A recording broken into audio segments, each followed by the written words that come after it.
সদ্যবিদায়ী আওয়ামী লীগ সরকারের সড়ক পরিবহন ও যোগাযোগ মন্ত্রী ওবায়দুল কাদেরকে গ্রেপ্তার করা হয়েছে বলে একটি খবর সামাজিক যোগাযোগ মাধ্যমে ছড়িয়ে পড়েছে। নেট দুনিয়ায় ছড়িয়ে পড়া ওই খবরে বলা হয়, মঙ্গলবার যশোর থেকে গ্রেপ্তার করা হয় ওবায়দুল কাদেরকে।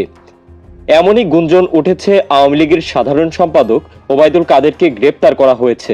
তবে আইন শৃঙ্খলা বাহিনী থেকে এ খবরের সত্যতা নিশ্চিত করা যায়নি। যদিও এর আগে গুঞ্জন ছড়িয়েছিল শেখ হাসিনা পদত্যাগ ও দেশ ছেড়ে পালানোর একদিন আগে অর্থাৎ 4 আগস্ট দেশ থেকে পালিয়ে গেছেন ওবায়দুল কাদের। এদিকে মঙ্গলবার সন্ধ্যায় সাবেক আইনমন্ত্রী আনিসুল হক ও সাবেক প্রধানমন্ত্রী শেখ হাসিনার বেসরকারি শিল্প ও বিনিয়োগ বিষয়ক উপদেষ্টা সালমান এফ রহমানকে গ্রেপ্তারের তথ্য জানায় পুলিশ। আওয়ামী লীগের টানা 3 বারের সাধারণ সম্পাদক ওবায়দুল কাদের খেলা হবে অন্তরে জ্বালা এমন নানান রাজনৈতিক বক্তব্যে